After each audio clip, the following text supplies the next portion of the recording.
Hi, I'm Nick and this is the TbT channel. Welcome to today's video. Now, you might have noticed something here. I'm in the kitchen.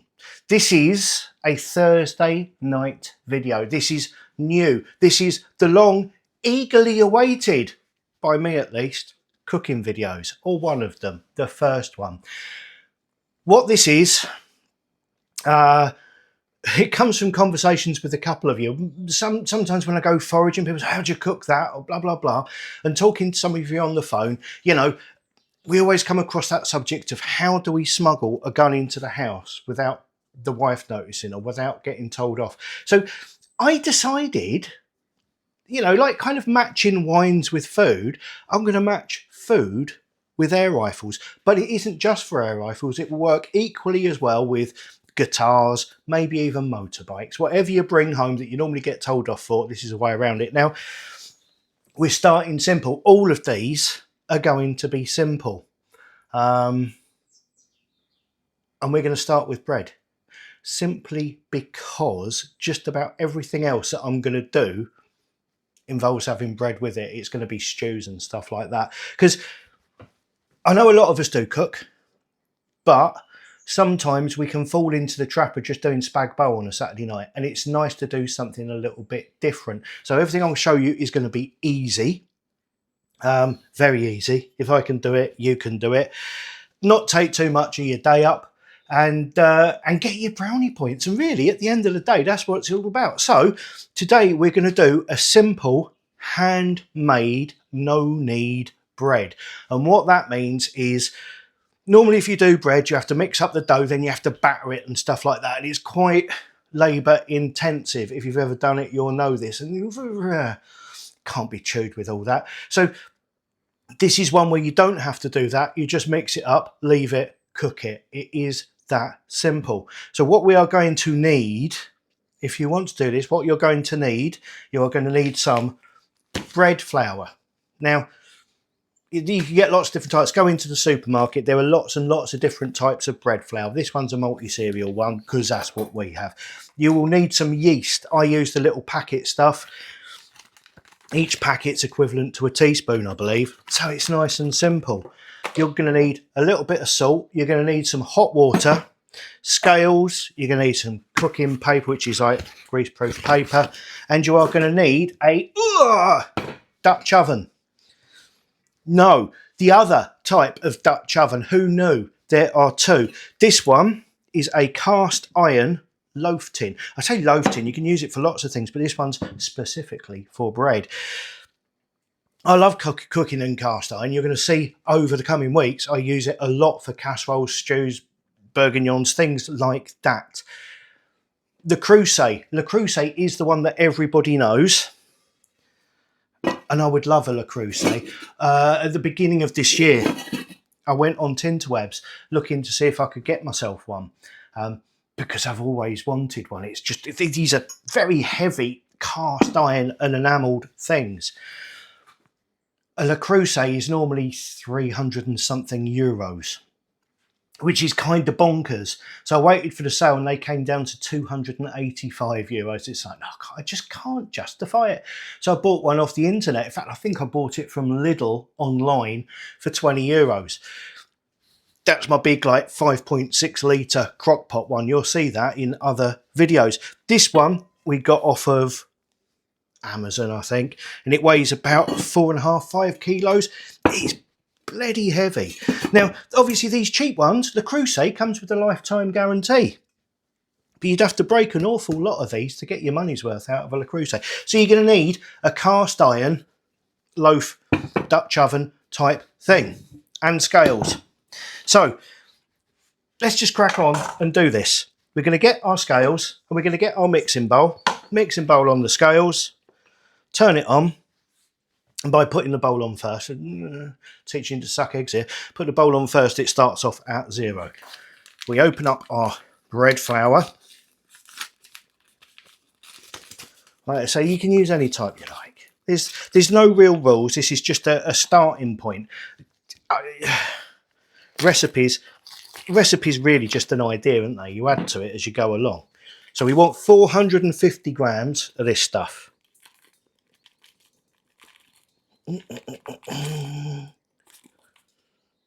430, 444, 48, 451. Quel fromage. It'll be fine. 451 grams of that. That's not a problem. We are going to want 2 teaspoons of yeast, for which I'm going to use this stuff, the packet one. We used to have a bread machine. I don't know if you've got a bread machine. It's very hit and miss. Sometimes it was brilliant, sometimes it wasn't. So we started using a very similar recipe to the bread machine recipe, but just doing it by hand. It works out better, really. So 2 things of yeast go in on the top of that. We're nearly done, by the way. Nearly done. It's bonkers how easy this is. And then we need some salt, just normal table salt. So you can use just salt.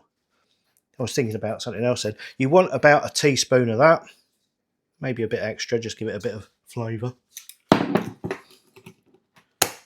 And then we want it's all very haphazard, between 300 and 350 millilitres of hot water. So I'm just going to let that run hot for a bit, because you want it really hot, but you don't want it boiling. We want the yeast to go, oh, that's nice, and have a bit of a party, not tip boiling water on it and kill it, because yeast is alive. Yeast is alive. Does that mean vegans can't eat it? I don't know. Maybe it does, maybe it doesn't. That's getting hot. So I say between 300 and 350, simply because different flours like a different amount of water in there. Trial and error is the thing. I've got 320 there. So 320 millilitres of hot water.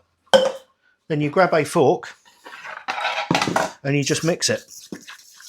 And that's it, right? That's it. Just going to mix this up.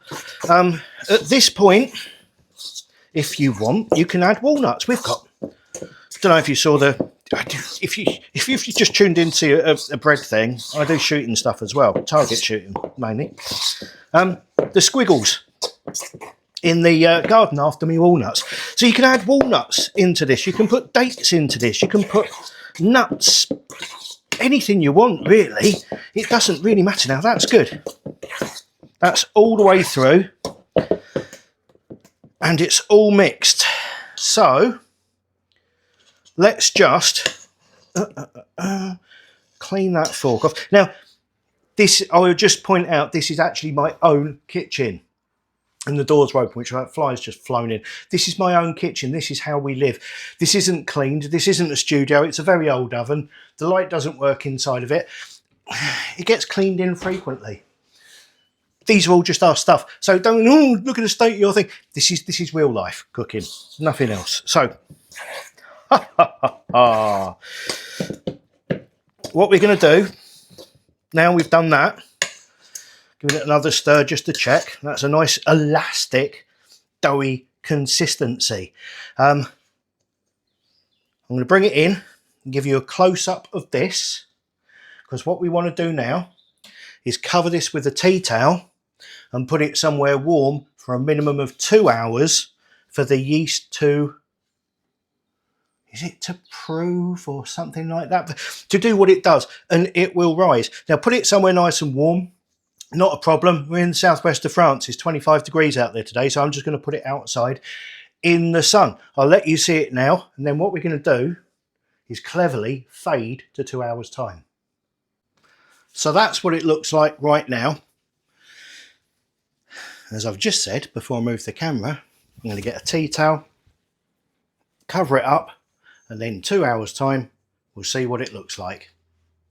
Another important thing, half an hour before you want to get the bread ready and into the oven, we need to pre-warm our cast iron Dutch oven. Now, they're very heavy, very thick cast iron. They take a long time to heat. So we want to preheat an oven. So I don't know if you can see the numbers on there. Get on there. Preheat an oven to 180 degrees.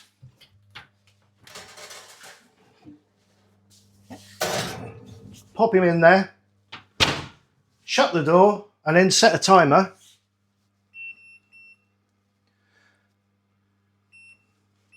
for 30 minutes, and we shall return then.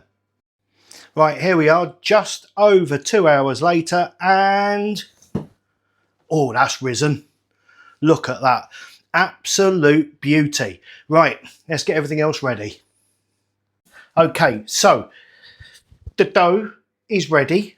I've got my Dutch oven in the oven. I've got a little silicone scoopy thing here, which I will be using. I have a piece of grease-proof paper, which I rather cleverly, I thought, pressed into the shape of the Dutch oven before I put it in there, so it's not going to be red hot when I try and do that.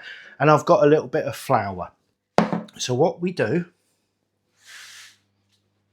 using our oven gloves, because that will be, the technical term is bastard hot. Now these oven gloves I'm using today have a giraffe design on them. You can use any kind of oven glove. These are my preferred ones. So we're on 180 degrees. Bring that out there. Yay. Pop him down. Now time is kind of the essence here, because we don't want this to cool down too much, because it's the heat within the Dutch oven that does the heavy lifting for this. So grabbing that out of there, getting our greaseproof paper, pushing it down into there like that. Then I'm going to get some flour, put some flour into the bottom, just the same flour I used before. Then I'm going to put some flour onto my scoopy spatulette type thing, spatulette party. And now, it's quite excited, isn't it? I'm excited. I'm excited. We're going to scoop this out of here. Now, it's gone all kind of gelatinous. We don't want to muck around with it too much, because we don't want to knock the air out of it.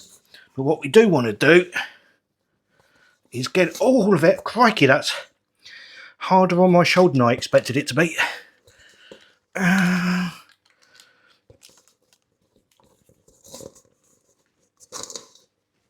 Oh boy, oh boy, oh boy. So that down onto there, being careful not to burn yourself on the Dutch oven. Now we need to move it from the edges into the centre all the way around, just to stop it sticking to the paper. Into the edge, into the centre, sorry, all the way around like that. And that's it. Now, we put the lid back on and put it back into the oven. Back into the oven for 30 minutes.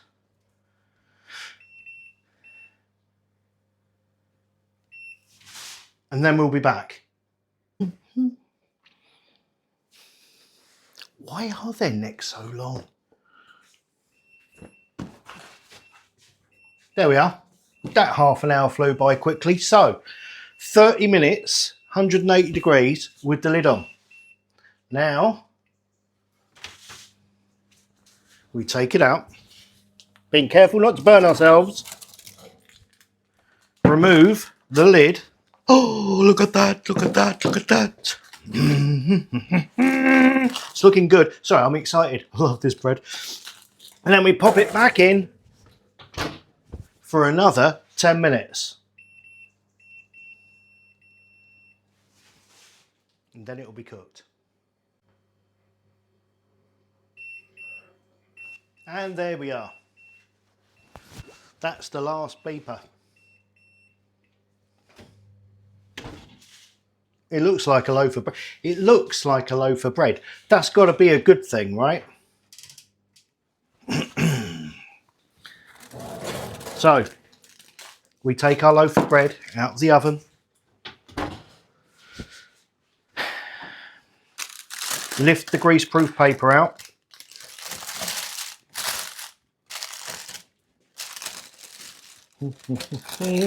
Now, the reason we did all that lifting and into the centre with the silicone spatula when we put the dough into the pot was so it didn't stick to the greaseproof paper. If you don't do the lifting in, because we put the flour in there first, it just pulls the flour all the way around and means it comes out like that. Now is the difficult part, because now we need patience. If we cut into this now, it's all just going to fall apart, and that won't do anybody any good. So the final thing is just to leave it a few minutes before cutting. Now, that was it. I don't know, I've waffled on in this video, I know, I always do. But the actual preparation time for this, I think if you go back and look at it, it was less than 5 minutes. Less than 5 minutes prep time. Yeah, you got a little bit of washing up to do. You got the flour here we've got to clear up. Call it 10 minutes. 10 minutes preparation time. The rest of the time, it's just sitting there for 2 hours on its own. You don't have to do a thing. You can carry on with life. And then it's just 40 minutes in the oven. And it's a handmade loaf of bread that's taken you less than 10 minutes to make effectively, and it will get you brownie points. Now, this is the first video. This is the important one, because everything else I do, all the stews and stuff, you want to serve it with fresh bread. But the next video, I'm not going to teach you to suck eggs. I'm going to teach you how to cook them, because poached eggs on toast is one of those little breakfast things or lunch things you can give the missus that will absolutely, I don't know about yours, but it gets me so many brownie points. But poached eggs is tricky. Poached eggs and scrambled eggs, very simple, very easy, very quick. It might just be a very, very short video, in which case I'll chuck it out on Sunday afternoon. See what you think of that. But like, subscribe, hit notifications if you're interested in doing cooking. Keep watching out for the Thursday night videos. I'll speak to you all again soon. Thanks and goodbye.